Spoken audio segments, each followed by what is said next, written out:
Saludos hermanos, les saluda su diácono Jorge Gatica. Hoy vamos a reflexionar un poquito sobre lo que es el purgatorio, como la purificación final del alma. El, Antes de empezar en el tema de lleno, vamos a repasar un poquito lo que es los grupos de la iglesia, por decirlo así. La iglesia sabemos que es una, pero estamos divididos como en tres grupos.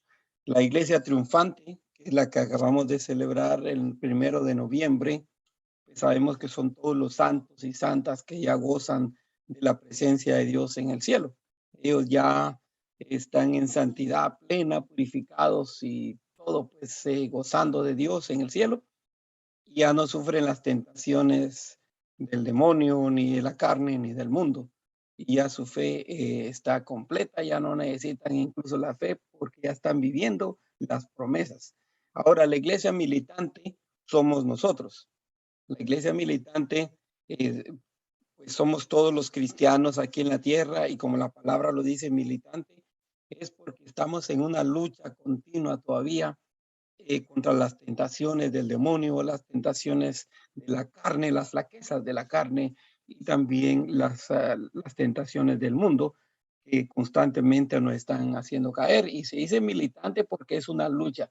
El católico, el cristiano, tiene que estar dispuesto a luchar, a darle duro y poner una buena batalla a todas las tentaciones para no caer. Y luego la iglesia purgante, que es la que estamos meditando hoy. La iglesia purgante, para empezar, vamos a aclarar un poquito sobre lo que es el purgatorio. Sabemos que la palabra purgante viene de la palabra purgar, de sacar, de deshacerse de algo que no debe de estar en ese lugar. Y, por ejemplo, cuando el oro sale de la tierra y sale de las entrañas de la tierra, viene con las impurezas de la tierra y de otros minerales. Entonces tienen que fundirlo en calor para que se deshaga el oro y suelte todas las otras impurezas y quede solamente el puro oro. Entonces, ya así, ya se puede usar para otras cosas. Entonces, de igual manera, la palabra nos dice que nosotros seremos también probados, purificados en el crisol, en el fuego. Entonces, por eso es de que se habla de la palabra purgatorio, aunque eh, muchos que no son católicos nos dirán que dónde dice la palabra purgatorio la Biblia. Y en realidad no aparece en ningún lado en la Biblia, eso es muy cierto, pero hay formas implícitas, hay formas que nos hacen ver que allí está, en el sentido de la palabra. En el Evangelio, perdón, en el Antiguo Testamento, en el sacrificio por los muertos, en el segundo libro de los Macabeos, capítulo 12, nos dice, más considerando que a los que mueren piadosamente les está reservada una magnífica recompensa, se trataba de un pensamiento santo y piadoso, por eso mandó hacer Macabeo este sacrificio expiatorio en favor de los muertos para que quedaran liberados del pecado. Entonces ya desde aquí miramos en el Antiguo Testamento que ya había una noción de la vida eterna. Ellos ya actuaban en base a la resurrección y de la vida eterna y del perdón de los pecados después de la muerte. Y esto pues obviamente para los que no son católicos les cuesta entenderlo porque los no católicos no tienen este libro en su Biblia, ya que su Biblia usan otro canon, no usan el canon de la Iglesia Católica. También en el Evangelio según San Mateo, capítulo 5, del versículo 23 al 26, nos dice la palabra. Entonces, si al momento de presentar tu ofrenda en el altar te acuerdas de que tu hermano tiene algo contra ti, deja tu ofrenda allí, delante del altar, y vete primero a reconciliarte con tu hermano. Luego vuelves y presentas tu ofrenda. Ponte enseguida a buenas con tu adversario mientras vas con él de camino. No sea que tu adversario te entregue al juez y el juez al guardia y te metan en la cárcel. Yo te aseguro que no saldrás de allí hasta que no hayas pagado el último céntimo. Palabra del Señor. en este evangelio, si lo miramos desde el punto de vista materialista, pues obviamente estamos hablando de finanzas y de pagar nuestras deudas en cuanto nomás se pueda. Pero ya desde el punto de vista espiritual, como lo presenta prácticamente la Biblia aquí, es de que dice aquí, si vas a la iglesia, si vas al templo y estás dando la ofrenda, como quien dice, estás en el ofertorio de la misa, y te acuerdas que tienes que pedirle perdón a alguien que has ofendido gravemente, pues debes de dejar ahí todo e ir a reconciliarte. Por eso es de que antes de la misa se nos pide ir a confesión. ¿Para qué? Porque nuestro cuerpo, es templo vivo del Espíritu Santo.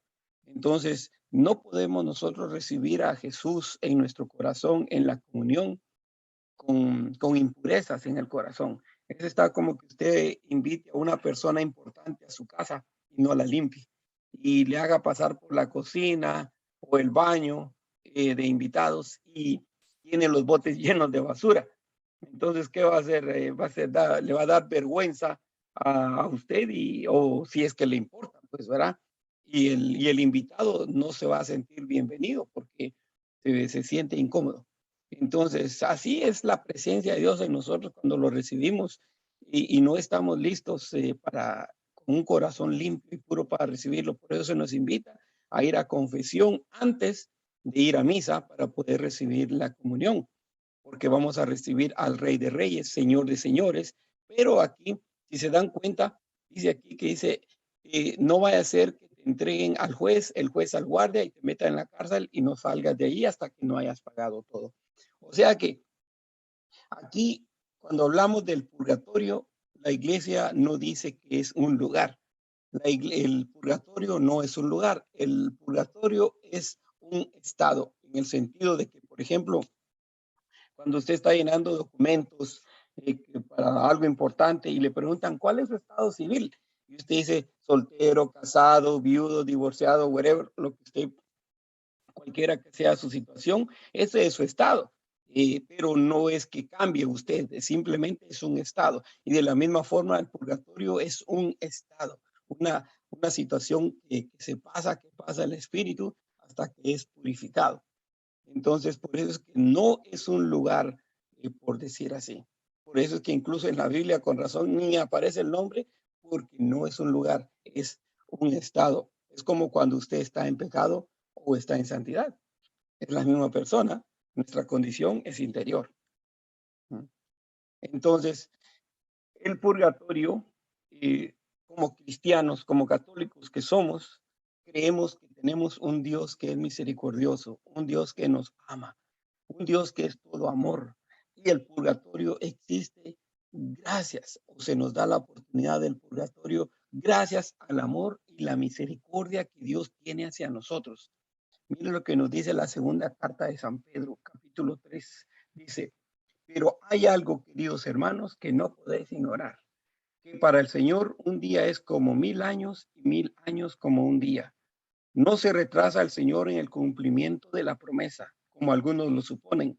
Lo que ocurre es que tiene paciencia con vosotros, pues no quiere que algunos perezcan, sino que todos lleguen a la conversión.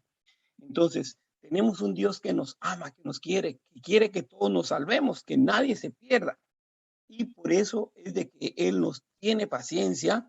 Y como dice aquí la palabra, un día es como 1000 años y 1000 años como un día. El purgatorio no se puede medir tampoco en tiempo. El purgatorio, y un día o 1000 años es irrelevante, porque cuando usted y yo morimos, dejamos, como quien dice, esta dimensión del tiempo. Para usted y para mí existe el tiempo cronológico, el tiempo que tiene las horas, los días, las semanas, los años, los siglos, porque mientras hay tiempo, hay esperanza de convertirnos, ¿verdad? Dios espera que usted y yo nos convirtamos en cualquier momento. Y la conversión, para nosotros como católicos, sabemos que la conversión es cada día, en cada acción, en cada palabra que decimos, en cada cosa que hacemos. Es un momento de decidir siempre, todos los días, en cada segundo de nuestra vida, hacer la voluntad o no de Dios. Entonces, por eso es que tenemos el tiempo, porque hay veces que hay temporadas que estamos en santidad y temporadas que estamos en pecado. Entonces, Dios no quiere llamarnos cuando estamos en pecado mortal, en peligro de muerte, porque sabemos que el pecado mortal en especial, nos pone en enemistad y en peligro de muerte eterna con Dios. Por eso es de que el Señor no quiere que usted y yo vayamos a su presencia sin estar purificados. Y por eso es de que el Señor permite que usted y yo purguemos de nuestro corazón todo lo que estorba, todo lo que no debe de estar allí. Por ejemplo, usted sabe de que el purgatorio incluso se puede evitar. Hay mucha gente que está en el purgatorio que pudo haber evitado el purgatorio, pero o no le dijeron o no se quiso convertir. Por ejemplo, un ejemplo nada más, no es de que todos sean así, ¿verdad? Pero un ejemplo es si alguien era muy chismoso y nunca le dijeron que era pecado ser chismoso, que es malo, o las consecuencias de los chismes, va a ir al purgatorio por no haberse quitado ese mal hábito de estar pasando chismes. O, por ejemplo, si alguien muere con un rencor dentro de sí mismo y ha sido víctima de algún abuso, de algún crimen, y muere con rencor, con deseos de venganza, con odio, pues ese rencor, esa venganza, ese odio no le va a dejar entrar al cielo, porque esas impurezas no permiten que estemos en el cielo, como dice la palabra también en una de las cartas de San Pedro, sin santidad nadie verá al Señor. Entonces, el Señor sabe de que eso que usted y yo sentimos, a lo mejor no merece el infierno, pero tampoco podemos llegar al cielo con esa impureza. Entonces, cuando morimos y estamos con rencor, con odio, con todo eso, entonces es cuando nosotros necesitamos ayuda de lo alto. Y es cuando el Señor, si morimos en esa situación, nos permite pasar por el confesionario, digo, perdón, por el purgatorio o por el confesionario y la reconciliación tanto con Dios como con el prójimo estando en vida. Entonces, por eso es que es importante la reconciliación aquí en la tierra. Imagínense que ustedes han escuchado que hace muchos años habían tantas cosas misteriosas que pasaban en el Triángulo de las Bermudas, que desaparecían barcos, que desaparecían aviones y tanta cosa misteriosa que pasaban. Pero bueno, no sé si es cierto o no, pero yo escuché que ya hace varios años se fue una delegación de católicos ahí a esa área en barcos y hicieron en ese lugar un rito de funeral. ¿Por qué?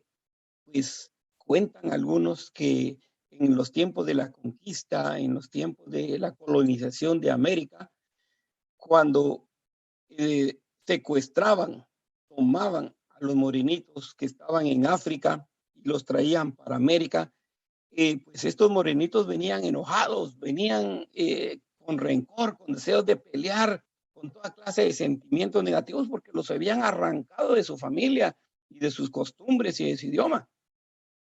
Y el asunto estaba de que cuando ya iban por el área del Triángulo de las Bermudas, entonces si iban enfermos o ya se estaban agonizando, los tiraban todavía vivos al mar. Entonces las personas morían con enojo, con odio, deseos de venganza en su corazón. Y no fue sino hasta que se hizo ese ritual de funeral en el Triángulo de las Bermudas, como que eso se quedó callado. Eso es nada más para mostrarles y hacerles ver que tanta situación que pasa en la vida en la que uno puede ser víctima, pero lo que usted y yo hacemos o sentimos o dejamos que nos domine puede hacer que pasemos por el purgatorio, aunque seamos víctimas. El hecho de que usted sea víctima, si usted no perdona a su enemigo, ahí es donde está el problema. Por eso Jesús nos dice que oremos por los enemigos, que amemos al enemigo. Imagínense, eso es bien difícil. Eso es extremadamente difícil, perdonar al que nos ha ofendido, perdonar al que nos ha hecho mal. Eso pareciera casi imposible. Y obviamente para usted y para mí es imposible si no es con la ayuda de Dios, con la ayuda del Espíritu Santo, con la ayuda de lo alto. Es la única forma en que usted y yo podemos perdonar al que nos odia, al que nos quiere hacer daño. Y por eso, pero si usted se da cuenta, el perdón, el perdonar al que nos ha ofendido, el amar al enemigo, va en nuestro propio beneficio. Porque todo esto es temporal, hermanos. El mundo, nuestro paso por este mundo es temporal. Es una peregrinación hacia el cielo. Todos somos peregrinos hacia el cielo, pero lo que hacemos o dejamos de hacer aquí es lo que define también nuestra vida eterna. Dios nos quiere con Él. Dios no quiere que nadie se pierda. Nos dice el catecismo en el numeral 1031. Respecto a ciertas faltas ligeras, es necesario creer que antes del juicio existe un fuego purificador, según lo que afirma aquel que es la verdad, al decir que si alguno ha pronunciado una blasfemia contra el Espíritu Santo, esto no le será perdonado ni en este siglo ni en el futuro. Está en el Evangelio según San Mateo, capítulo 12, 31. Y en esta frase podemos entender que algunas faltas pueden ser perdonadas en este siglo, pero otras en el siglo futuro, según San Gregorio Magno. O sea, de que así como hay pecados que no se pueden perdonar ni en esta vida ni en la futura, quiere decir entonces que si lo agarramos al revés, quiere decir que así como se nos perdonan pecados en este mundo, también se nos pueden perdonar en el otro mundo. Y es cuando Dios nos da la oportunidad todavía de perdonar y de purificar nuestras faltas en el purgatorio. Como les dije, el purgatorio es un lugar donde vamos a purgar, a sacar, a desechar lo que no debe estar dentro de nosotros. También nos dice la palabra, que los que mueren en la gracia y en la amistad de Dios, pero imperfectamente purificados, aunque están seguros de su eterna salvación, sufren después de su muerte una purificación a fin de obtener la santidad necesaria para entrar en la alegría del cielo. Esto está en el Catecismo numeral 1030. O sea que cuando alguien llega al, al purgatorio, ya está seguro que no va para abajo, va para arriba. El único lugar que hay es arriba para nosotros. Y por eso es de que es necesario la, la confesión y todo esto. Pues la otra vez me preguntaron si sobre las misas por los difuntos. Y les recuerdo que, como dice la palabra, para Dios un día puede ser 1000 años, o 1000 años pueden ser como un día.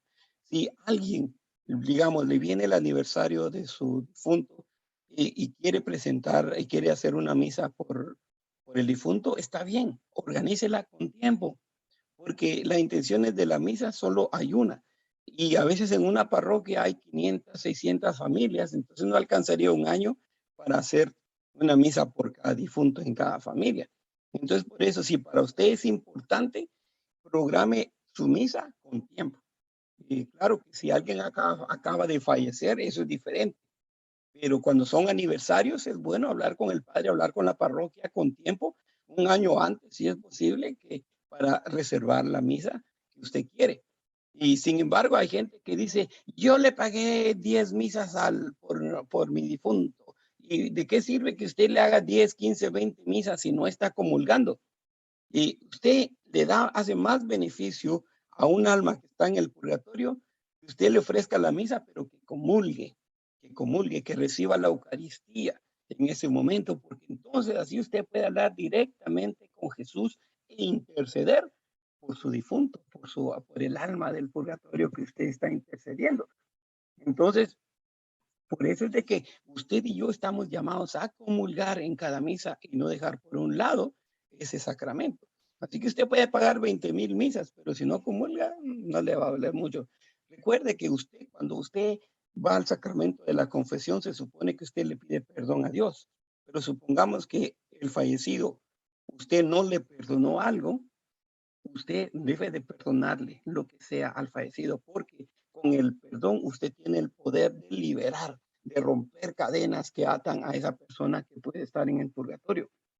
Y usted en su oración le dice, Señor, yo en el nombre de Jesús le perdono esta ofensa a esta persona, Señor, no le tomes en cuenta ese pecado. usted con esa oración, y si la hace en la comunión, tiene más poder. Entonces, esa oración le puede ayudar más a su difunto cuando usted la perdona. O, o al revés, ¿verdad? Si esa persona usted le tenía que recibir un perdón, pues es de momento de reconciliación. Con la reconciliación, usted y yo tenemos el poder de vencer al diablo, porque el diablo y la muerte solo quieren la destrucción, solo quieren el odio y el rencor. El diablo no quiere saber del perdón. Y por eso que con el perdón usted y yo desarmamos al diablo. Entonces, continuando en el numeral 1031, dice, la iglesia llama purgatorio a esta purificación final de los elegidos, que es completamente distinta del castigo de los condenados. Lo que les decía, se habla de un fuego purificador, pero no es el mismo fuego del infierno, es otro fuego, es un fuego purificador, un fuego que nos limpia y que nos purifica de toda malicia. La Iglesia ha formulado la doctrina de la fe relativa al purgatorio, sobre todo en los concilios de Florencia y de Trento. La tradición de la Iglesia, haciendo referencia a ciertos textos de la Escritura, habla de un fuego purificador en la primera carta a los Colosenses 3 en especial. También, el creer en el purgatorio es creer en el poder de Dios. El ángel San Gabriel le dijo a la Virgen María en el día de la Anunciación, le dijo, porque para Dios no hay nada imposible. O sea que si Dios nos quiere perdonar nuestros pecados, Él nos lo perdona. Así estemos en este mundo o en el otro. Él es el Todopoderoso. El decir que Dios no nos puede perdonar los pecados en el otro mundo es decir que para Dios sí hay algo imposible. Pero para Dios, ya el ángel San Gabriel nos lo dijo, no hay nada imposible. Y eso es con la confianza que nosotros caminamos, aún con nuestras imperfecciones, con nuestros defectos, de saber que tenemos un Dios que nos ama, que nos quiere, que es misericordioso, que aunque usted y yo lleguemos, el Señor nos llame a su presencia y no estemos listos, el Señor nos va a dar todavía el chance en el purgatorio. Pero siempre yo le invito a que haga una oración todos los días, Señor, así como yo digo de vez en cuando, Señor, si me vas a llamar a tu presencia, llámame, pero ya confesado y comulgado, por favor, para poder ir derechito al cielo. También nos dice en la segunda carta de San Pedro, nos dice, pero hay algo, queridos hermanos, que no podéis ignorar, que para el Señor un día es como 1000 años y 1000 años como un día. No se retrasa al Señor en el cumplimiento de la promesa, como algunos lo suponen. Lo que ocurre es que tiene paciencia con vosotros, pues no quiere que algunos perezcan, sino que todos lleguen a la conversión. Entonces, aquí esto se nos ratifica la paciencia que Dios nos tiene. Imagínese, eso de tener paciencia es cosa seria. Mire, trate de tener paciencia usted con un hijo que no se porta bien. Es cosa seria. Pero ese amor y esa misericordia y esa paciencia, yo creo que solo el amor de una mamá puede entender eso. Y yo he estado en el Ministerio de Prisiones y me he dado cuenta de que la mayoría de personas que llegan a visitar a los presos son madres de familia o las esposas. Llegan hombres también, pero muy pocos, no comparado con la mamá, porque la mamá siempre justifica al hijo. Así haya sido un matón a sueldo, así sea como sea, la mamá siempre está diciendo, ay, es que él tuvo una niñez muy difícil, es que a él su papá lo abandonó, es que, bueno, y lo justifica de 1000 maneras, porque la mamá no pierde la esperanza de que su hijo se convierta y vuelva a ser bueno y vuelva al buen camino. Eso solo lo explica un amor de mamá, es la única forma que a veces podemos entender el amor y la paciencia, la misericordia que Dios nos tiene. Por eso, hermano, le invito a que todos los días haga oración, haga uso frecuente del sacramento de la confesión y dejemos el odio, el rencor, las envidias y cualquier cosa que nos haga pasar por el purgatorio. Y mejor ir directo al cielo sin escalas. Está en nuestras manos. Que el Señor los bendiga, los proteja de todo mal y los lleve a la vida eterna. Amén.